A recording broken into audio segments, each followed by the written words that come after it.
আমি ব্যক্তিগতভাবে মনে করি যেমন সৌগত রায় মাননীয় আমাদের সংসদ, তিনি যে কলেজে গভর্নমেন্ট প্রেসিডেন্ট সেই কলেজে গভর্নমেন্ট করতে পারে বা অর্থে, কিন্তু রাজনৈতিক লোক সম্পর্কে যে কথা সিভিল সোসাইটিতে উঠে আসে,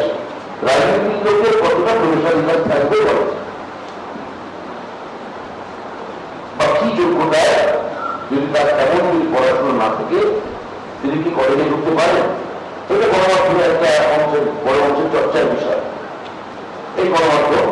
যে অংশটা এটা নিয়ে বলছেন, খুব সংগত কারণেই বলছেন, এটা নিয়ে একটা আমার মনে হয় যে এটা নিয়ে ব্যয় হতেই পারে। আমি মনে করি না যে একজন এম এ পাস করেছেন মানে বা এমএসসি পাস করেছেন মানে তিনি উচ্চশিক্ষিত এবং